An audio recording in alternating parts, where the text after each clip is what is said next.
Okay, magandang araw sa atin lahat mga kababayan, saan man panig kayo ng daigdig naroon. Dito na naman tayo sa another episode ng ating vlogs, Badong Aratilis po. Pag-uusapan natin ngayon, ito po, no, may pinakakalat na naman po na bali-balita. Ito pong administrasyon na kung sila po ay ire-request daw ng Interpol, ah, pinapakalat din po to ni Jared, no? At ng iba pang vlogger na makikipagtulungan daw sa Interpol itong ating pamahalaan. Yan. Ito po ay nakikita natin na diversion lang sa tunay na issue, no? Gusto lang nilang galitin na naman yung mga Duterte supporters. Siyempre, magre-react tayo. Gusto nilang no? Dalhin yung pati yung galit natin kung saan eh. Ayan, 'pag may mga issue talaga, isa lang po yung kanilang linyahan eh, no? Atake sa Duterte pa rin. Kasi tayo, matitindi tayo mag-react eh. Hindi tayo pumapayag kahit sa kwentuhan na inaapi si Tatay Digong at si BP Sara. Kaya po sila na mismo yung gumagawa ng diversion para mailipat no, yung galit natin rito sa harap-harapang panloloko. Lalo na kasama na rito sa panloloko na to si Bersamin na ilang araw lang ay sinabi na fake news yung sinabi ni Tatay Digong. Ngayon po, naghuhugas kamay na nagsasabi na wala silang kinalaman kung may blanco man. No? Ayan. Pag-uusapan din po natin, ito pong sinabi nito ni ano nang pangalan nito ni teka lang, si Luistro, Congressman Luistro, si Beatrix. Ang dami kasing pangalan nitong babae nito. Ang ating second coming of Laila de Lima. Dineklaran niya, siya na nagdeklara, nakaaway natin ng China. Aba, delikado po yan, Congressman. Huwag po tayong basta-basta magdedeklara ng kaaway. Tinignan ko po, baka ako na nagkakamali. Ang buong akala ko, kaibigan natin yung China eh. Alam po ninyo, no? Hindi po basta-basta nagdedeklara ng kaaway. Ang kaaway po ay kaaway po yan kung may standing kayo na digmaan, no? Kung tayo po ay at war, yun lang po natin pwedeng ideklara na kaaway ang China. Huwag po kayo masyadong magmarunong, no? Alam po namin na nagiging mukha kayong magaling dahil sa mga congressman na kasama ninyo. Pero wag po sana nyong dalhin sa utak nyo, napakalayo po ninyo sa mga tunay na matatalinong congressman at senador. Wag po kayo, yan po, ipapahamak nyo po yung Pilipinas. Congressman po kayo. Nire-represent nyo po yung bayan natin. Wag po kayo magdedeklara ng kaaway natin ng China. Ibang usapan na po yun pag nagdeklara kayo. Mabuti na lang. Kung sa ingay at dakdak ni Hontiveros, hindi niya nasabi na kaaway natin ng China eh. Pahiwatig lang. Ikaw, dinirekta mo, kaaway natin ng China. Hindi po obra yan. Huwag niyo pong ipahamak. Wala tayong digmaan with China. No? At hindi kayo ang magdedeklara niyan. Hindi ikaw, Congresswoman Luistro. Huwag mong ipahamak ang Pilipinas sa deklarasyon mong mag-isa. Hindi ikaw magdedeklara kung kalaban natin. Okay, tayong channel na may kinikilingan, may pinapanigan, una sa balita, huli sa impormasyon, kaya ano pang hinihintay nyo? Pindot na, okay? Ito po, itong si Mike Abe. Talagang, siyempre, Sabado po ngayon. Wala pong ganong balita. Titignan po na lang natin yung mga pinagsabi ng mga kalaban natin vlogger, no? Si Mike Abe talaga pinatutunayan nito araw-araw eh, no? Na siya ay isang matatawag na, wag naman nating kantsawan na dapat kasi bugok ang sasabihin ko, hindi, wag naman po. Na hindi siya ganong katalinuhan. Ito po yung kanyang sinasabi, yung anti-Marcos camp daw po. Ginagamit lang ang issue ng 2025 budget. Ayan, kasi mag-election. Alam mo, Mike Abe, mukhang may edad ka na naman. Hindi ka na bagito dapat, no? Ano ba ang trabaho ng oposisyon at saka ng vlogger na lang, wag na nating ano. Ano sa tingin mo? Yung trabaho ng mga vlogger na anti-Marcos o opposition. Trabaho ng mga vlogger yan ng oposisyon, no? Na maghanap ng mga anomalya. Kaya nga oposisyon eh. Huwag mong sabihin na naninira lang, no? Sagutin mo kaya. Kasi si Bersamin umaamin, hindi man umaamin si Bersamin na nakita niya na may blanco. Pero yung pagbaliktad niya mula po sa napakatinding pananalita na fake news nung nilabas nung bagong kinabukasan pagkatapos magsalita o mag-usap sa isang programa ni Congressman Ungab at ni Tatay Digong. Kinabukasan lang may sagot kagad si E.S. Bersamin, sabi niya fake news. Sinundan ni BBM, sabi ni BBM, sinungaling. O ngayon, bago na. Wala kaming kinalaman dyan. Naghuhugas kamay na, nagpo-Poncio Pilato na. No? O, ikaw ang hindi talaga makaintindi. Anong paninira? Yung mga amo mo nga, naghuhugas kamay na eh. Naghugas kamay na, wala raw silang kinalaman sa mga blank items. O di malamang sa malamang, alam na ni Bersamin, nakita na niya na meron talagang blanco. Hindi naman katulad ng utak mo yan eh. Dating Chief Justice ng Supreme Court yan eh. Naintindihan mo? Hindi, talaga ako nagagalit. Pinapaliwanag ko lang dito sa may huwag mong isipin na lahat ng ginagawa, lahat ng sinasabi ng anti-Marcos ay paninira lang. No? Ito, trabaho naming manira. Hindi mo pa rin ba naintindihan? Trabaho ng mga oposisyon ang manira. O, iba po yung paninira ng walang basehan. Kung aayon din kami, hindi kami oposisyon. Kung aayon din kami, hindi kami anti-Marcos. Kung aayon din kami, hindi naman kami katulad nila Risa Ontiveros eh, na nagsasabing oposisyon pero ayon lang ng ayon.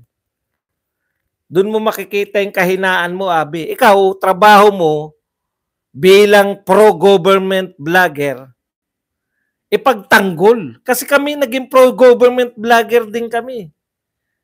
Nung nakaupo si Tatay Digong, pro-government kami. Ang pagkakaiba natin, pinagtatanggol namin si Tatay Digong sa kanyang mga achievement. Kayo, paano nyo pinagtatanggol si Marcos? Maraming nanira kay Tatay Digong nung siya ay pinuno. Maraming nanira. Kala nga namin, kakampi ka namin. Di ba, Abi? Normal lang po yan. Pag oposisyon ka, titignan mo yung mga kamalian. Huwag mong gamiting negative sa amin yan. Dahil yung mga dilawan, sinasagot namin. Sagutin mo lang. Hindi yung sabihin mo, iiyak ka lang, naninira lang yung mga yan. Natural. Anong tawag mo rito? Pinupuri namin? Kaya hirap na hirap manira yung mga dilawan. Kaya fake news na lang yung paninira nila. Kasi wala silang makita gaano eh. Normal lang sa demokrasya yan. Demokrasya tayo. Anong gusto nyo? Ayunan? Mag-ayunan na lang tayo na mag-ayunan? Ang problema nyo, kayo ang di nyo alam ang trabaho.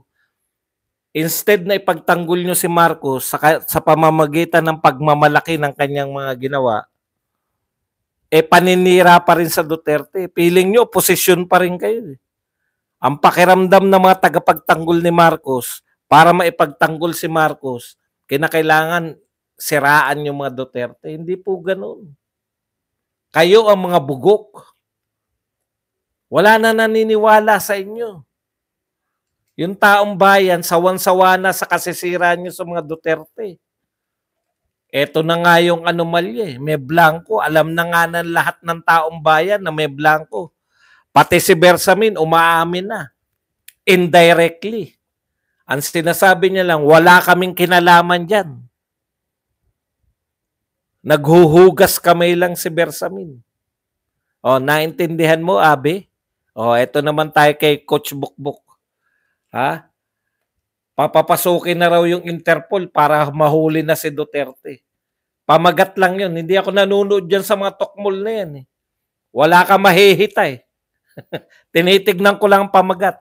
At dahil sa sobrang liit ng mga utak niyan, alam mo na kagad yung lalamanin. Paikot-ikot lang. Sinabi rin ni Bersamin yan.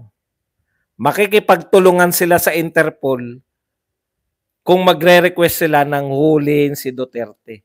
Eto muna tayo ha. Sasabihin ko na kagad sa inyo, diversion lang po to sa tunay na issue. Akala nila, no, tayo, makakalimutan na niyan yung issue ng ano kasi sasagutin niyan tayo tungkol sa Interpol. Bakit namin kayo sasagutin sa Interpol? Una, papasok lang po yung Interpol. Papasok lang yung Interpol pagka may warrant of arrest na. Wala pa nga kayong warrant of arrest eh. Naghihintay kami, di ba sabi nyo, June, July? 2025 ba yung sinasabi nyo? June or July? Anong petsa na? 2025 na. Wala pa rin po na warrant of arrest. Yung sinasabi ninyong warrant of arrest. Wala pa rin. Tapos ipapasok nyo pa yung Interpol. Kaya ito, invento lang po ito eh. Interpol, ICC. No? Tapos si Remulla naman po, pwede na raw makikipagtulungan na raw yung gobyerno, open na makipagtulungan sa ICC. Bakit? Malaki po ang hinaharap na problema ng ICC kay Donald Trump. Unahin pa kayo? May nahihita ba sa Pilipinas? Nagbabayad ba kayo sa ICC? Pwera na lang kung may mga mayayaman dito na nagdo-donate dun. Alam niyo yung ICC, malaking ano yan. Ang malaking problema ng ICC, alam niyo kung ano? Yung pondo nila. Kaya ganyan yung attitude ng mga yan eh.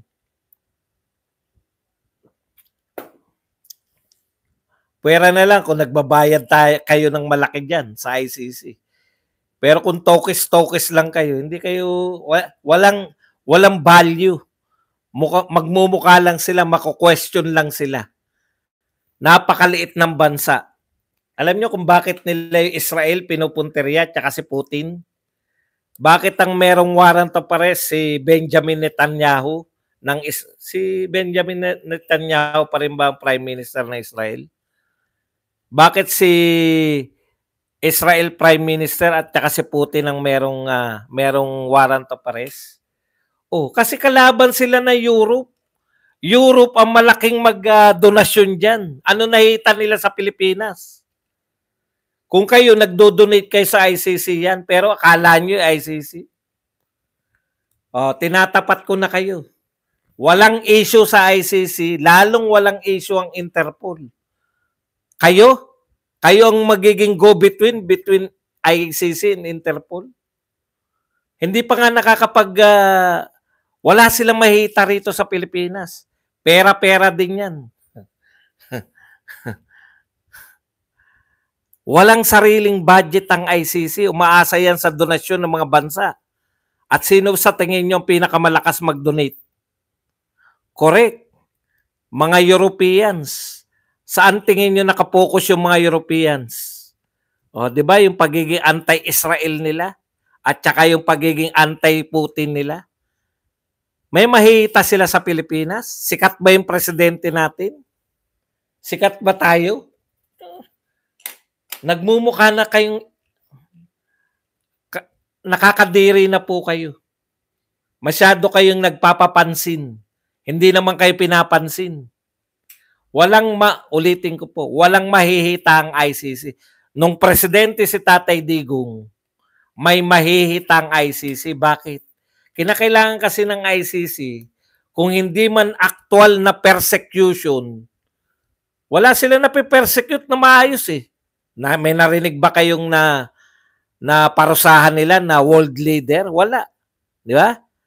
Kung hindi man sila makapag-persecute ng totoong world leader, makapag-contribute man lang sila sa mga kampanya, sa mga propaganda. Propaganda lang yung ICC.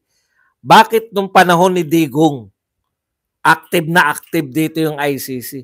Kasi sikat si Digong.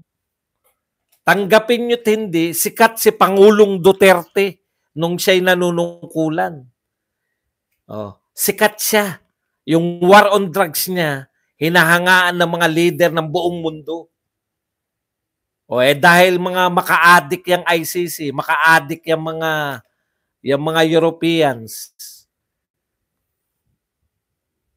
ayaw nilang ginagawa ni Tatay Digong. May value yun. Yung ICC, pag pinipersecute nila si Tatay Digong, may value yan, kakagatin ng press. Pag kinagat ng press, may silbi sila kahit wala silang napaparusahang world leader. Pero yung projection nila ay nagpe-persecute sila ng mga malalakas na tao. Kaya may value po yun, yung paghabol nila kay Digong noon. Kailangan ito. Ang lalakas ng kinakalaban nito. Suportahan natin financially. So lahat ng kalaban ni Donald Trump, lahat ng kalaban ng Israel, lahat ng mga kalaban ni Putin, yan ang sumusuporta dyan. Nagdo-donate sila. Dahil si Duterte, katropa nitong nila Donald Trump, yung mga tinatawag na populist leaders. Basagin natin yung populist leader. Delikado yan. Takot sila sa ganyan eh. Yung mga popular na leader. Kaya nila napunterya yan. Okay sa kanila yung pagsasampa sa ICC ng ikakaso kay Digong. Ngayon, ano ang tingin sa ICC pag nag-persecute ng Pilipino na hindi na si Tatay Digong na pangkaraniwang citizen, hindi po siya presidente? Walang value sa kanila yan. Kaya nga hanggang ngayon, wala nangyayari, di ba? Magmumukha lang silang mga, alam niyo yun, yung nagpapabida yung mga yan eh. Malalaking world power, hindi kami natatakot. I-issuean namin ng mga warrant of arrest. May value sa kanila yun. Warrant of warrant ng mamayang Pilipino na walang power. Imagine niyo nga kung anong backlash niyan. Sa samahan nila. Anong klase kayong samahan? Ang daming mga war crimes. Uunahin niyo yung isang bansa na wala namang kapanyarihan. Inuusig na nga yung anak. Sinasampahan na nga ng reklamong impeachment. Tapos, ganun po yan. Kaya hindi ako naniniwala dyan sa ICC nyo. Sinasara lang po natin para po wag kayong kumagat dyan. Ngayon, sinasabi nila, makikipagtulungan tayo sa Interpol. Hindi sa ICC kasi nasabi na nila na hindi makikipagtulungan. Nakakaya naman baguhin. Si Remulla, okay lang sa kanya magbago-bago. Pero si Bersamin hindi. Kahit papano, dati siyang Supreme Court Justice. Diba? Ano sasabihin? Makikipagtulungan kami sa Interpol kung i-request.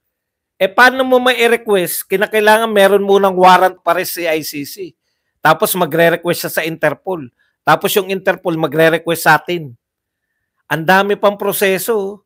Wala pa yung simula. Di pa nga nag-iimbestiga eh. 'Di ba? Oh, naghahanap pa nga ng testigo eh.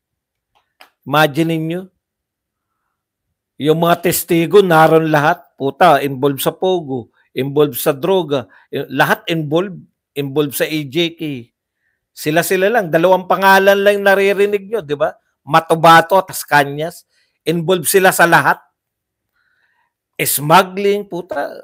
So, sabi nga ni Tatay Digo, ano ba yan, mga Superman ba yan? Involved sa lahat.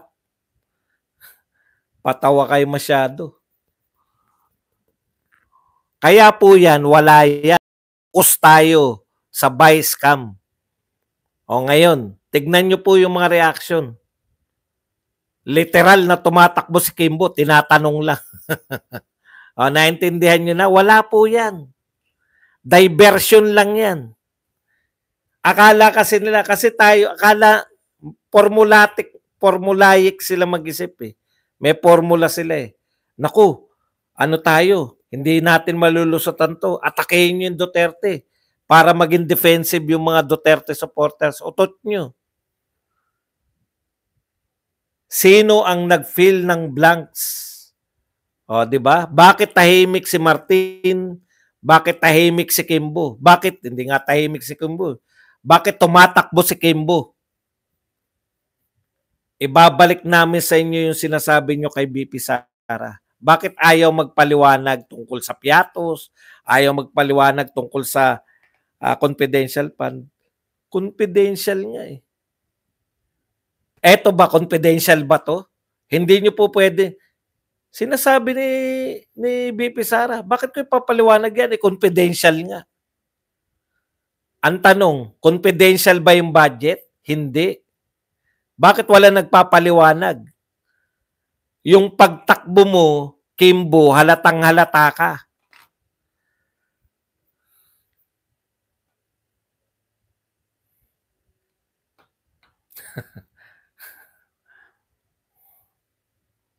Halatang halata eh. Iwas na iwas eh. Oh, eto. Grabe to si ano eh. Eto ang usapin po NGCP. Sinisisi na naman si Duterte dyan sa NGCP na yan. Kasi China. Tuwing involved po China, ini-involve nila si Tatay Digong. Alam nyo, tinignan ko po yung NGCP kung kailan po binenta. 2007. Kasalanan pa rin ni Digong. Si Digong naging presidente 2016 to 2022. Binenta yung NGCP sa consortium na may 40%, may Chinese na kasama, 2007. Nakarinig lang kayo ng Chinese. Mayan. Kaya nga against kami sa privatization. 'Di ba? Pero kayo, galit kayo sa NGCP dahil may Chinese. Pero wala kayong pakialam, binibenta nyo ang buong barangay, buong Pilipinas. Biruin nyo, maliliit na lupain na. 28,000 ang ibebenta ni Recto ngayon. Malalaking lupain, maliliit na lupain. Ubus na po ang kayamanan ng Pilipinas. Dito muna tayo kay Luistro. Sabi po ni Luistro, ito po yung kanyang binabanat no? Yung NGCP po, yan po yung National Grid. Ano ba yun of the Philippines, no? Yan po yung may hawak na mga kuryente o may kinalaman sa kuryente. Ang tanong ni Luistro, will you have a peace of mind na ipagkatiwala ang kaisa-isa mong national grid sa kaaway mo sa West Philippine Sea? Alam mo, yung projection mo na matalino ka, napapatunayan araw-araw na hindi ka talaga matalino. Una, panay basa mo kung saan. Ikaw lang yung nagtatanong na may basa, ikaw lang yung nagtatanong, ikaw lang nag-i-speech na may binabasa. Kaaway ba talaga natin ang China? May deklarasyon ba tayo ng gera? Matindi kayo. Kailan po Hindi namin nabalitaan, nagdeklara ba kayo? BBM, magpaliwanag ka, mga tauhan mo. Nagdedeklara yata ng gera sa China. Kaaway daw natin yung China. Hindi po yan kayo magdedeklara. May republika ba kayo, mga congressman? Huwag nyo kaming idamay. Pucha, gera, kaaway. Tindi nyo. Kayo na lang, makipaggera sa China. Makipag-away. Puta, simpleng bagay nga, hindi nyo malutas eh. Baha nga, hindi nyo malutas, ang lakas ng loob nyong ituring na kaaway yung China. Yan po ang setup ng utak nila, kaaway natin ng China eh. O, di maiiwan tayo kay Donald Trump. Kakampi natin si Donald Trump, ang US. Ito pahayag ni Donald Trump ngayon lang. Sabi ni Donald Trump, we look forward to doing very well with China and getting along with China. Hopefully, China can help stop the war with in particular, Russia and Ukraine. O, kakatulungin pa ni Donald Trump yung China para matigil yung digmaan sa pagitan ng Ukraine at saka na Russia. May tunay na digmaan yan. Ha? Tapos sa tingin nyo, dito sa atin, digmain natin yung China, tutulungan tayo ni Donald Trump.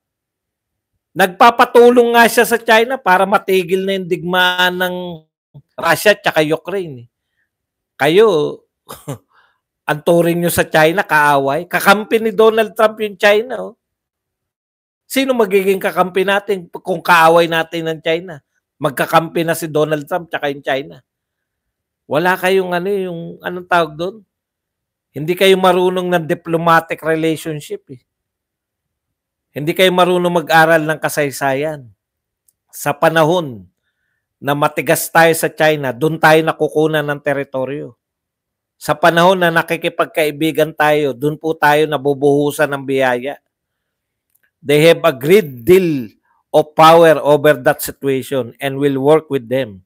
I mentioned that during our phone conversation with President Xi. Hopefully, we could work together and get that stopped. Nakita po ninyo? Gustong makipagtulungan ni Donald Trump sa China para matigil yung digmaan ng Ukraine at saka na Russia. Sa tingin nyo, papayag yung Amerika na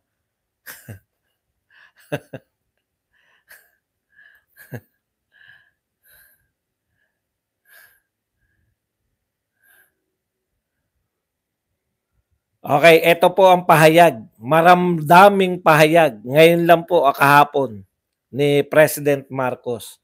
Sa lahat ng kaguluhan na to, ito po ang kanyang pahayag. Sinisiraan nila ako dahil hindi nila makuha ang gusto nila sa akin. Walang palakasan sa administrasyon ko. Walang palakasan. Kahit kakampi pa kita, kung may kasalanan ka, mananagot ka. Di yan pamumulitika. Hostisya yan. Hostisya. Antindi, no? Ha? Okay yan, Mr. President. Kung kauupo mo pala. Parang yung kauupo ni Erap. Walang kaibigan. Walang kamag-anak. Kayo ang boss ko. Ay, mapalit. Ulitin natin. Sinisiraan nila ako dahil di nila makuha ang gusto nila sa akin. Hindi. Teka lang. At malapit na tayo magbasa. Ayusin ko lang yung aking ayusin lang natin yung ating mga babasahin. Last topic na natin to. Wag po kayong magpapaloko, no? Ang problema po, ang kinakaharap pong issue, hindi po ICC, hindi po Interpol. Wala po yan. Wag po kayong magpalinlang dyan. Interpol, wala nga kayong warrant of arrest. Paano nyo kakausapin yung Interpol? Ang tunay na issue po yung ginagawa po ng Kongreso sa atin, lalo na dyan sa budget. Okay. Ulitin ko lang to sinabi ni Pangulo. Sinisiraan nila ako. Dahil di nila makuha ang gusto nila sa akin. Antindi. Sinisiraan po kayo dahil palpak po yung mga pinaggagawa nyo. Gusto nyo po ba isa-isahin namin? 5,500 flood control, may baha pa rin. Paliwanag nyo, binangga ng yung flood control, binangga ng nag-iisang barko. Ikalawan nyo paliwanag, merong flood control na overwhelm lang. Sa madaling salita, may flood control, binaha lang. Imagine niyo, binaha yung flood control. Kaya hindi na pakinabangan.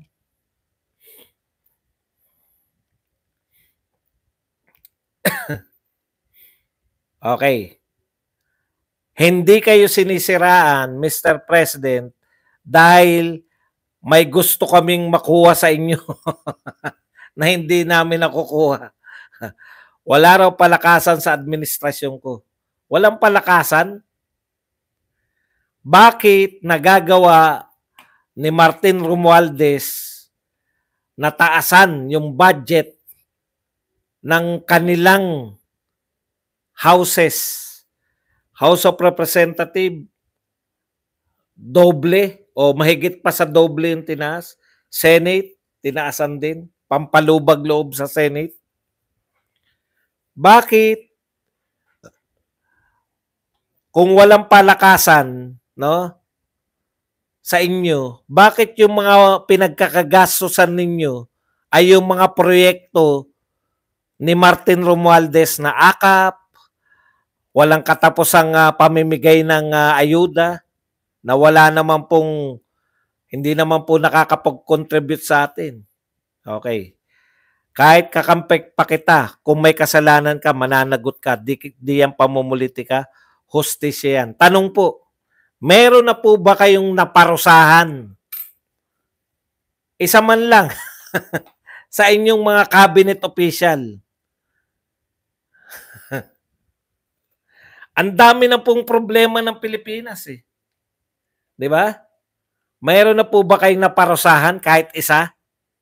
Sabi niya kasi, mananagot ka kung may kasalanan ka. Yung mga brownout noon sa NAIA, may naparusahan po ba? May heads must roll ba? Yung mga hindi matapos-tapos na anong tawag dyan? Ano yung sinabi niya dati? Yung smuggling. Yung mga rice, yung mga price control, yung mga kumukontrol po, manipulator, price manipulator. Meron na po ba kayo naparusahan? Hindi na po hindi na po yung wag na po yung mga cabinet official nyo, yung mukhang kahit palpak na, wala kayong tinatanggal eh. Ito po ang tanong ko. Yung po bang mga smuggler, yung po bang mga price manipulator na sinabi nyo nung inyong pangalawang SONA, may naparusahan ba kayo?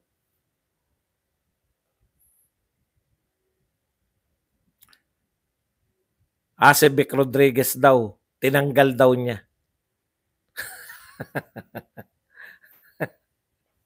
Tama nga naman. Tinanggal daw si Vic Rodriguez. Okay na yun? Okay na yan na ano na yan? Yung mga brownout ng NAIA, tinanggal ba? Yung mga hindi mahuli-huli yung mga smuggler, may natanggal ba? Yung mga hindi makontrol yung presyo ng bilihin, may natanggal na ba? Merong mga pumapalpak dyan, di ba? Si Vic Rodriguez daw tinanggal. Tama. Tinanggal.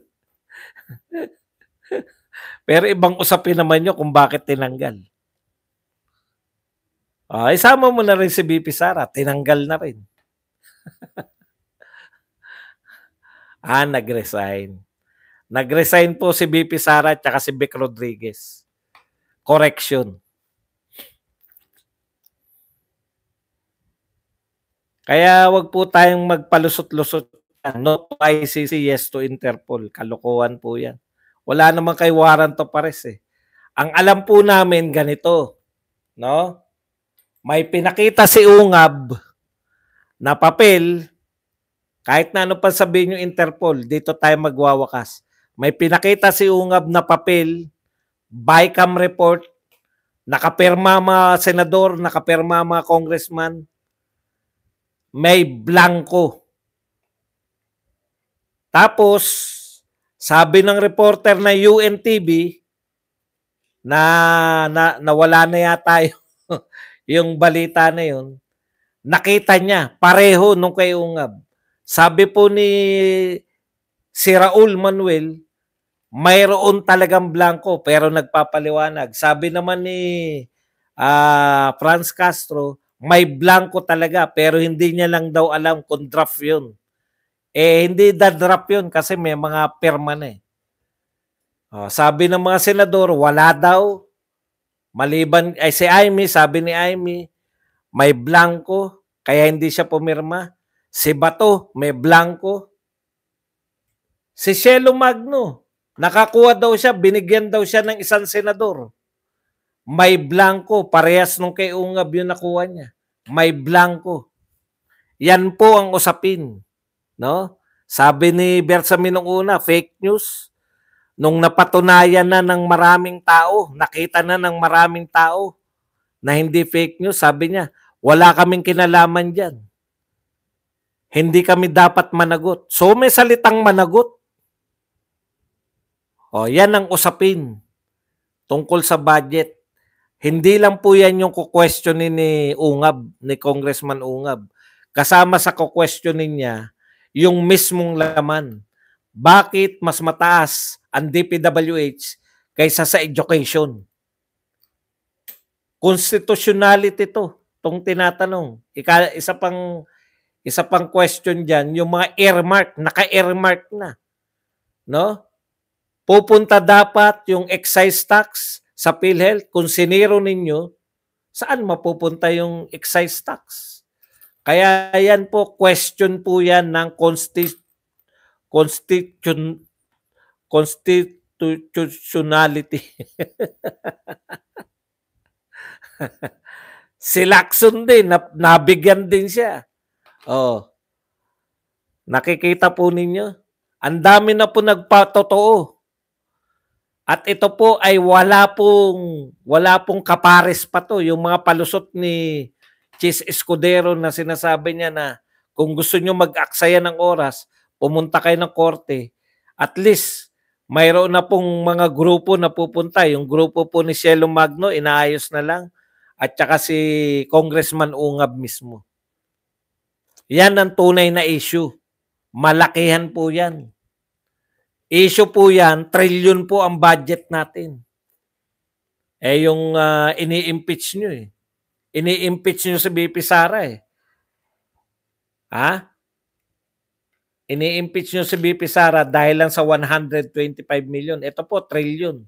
Budget po to ng buong bansa. Yan lang po ang ating topic. Pwede na kayo magtanong, pwede po kayo magbigay ng reaksyon at higit sa lahat, pwede po kayong magpakape. Iyan. Boss, panalo si Inuwi kagabi. Ano masasabi mo? Di ko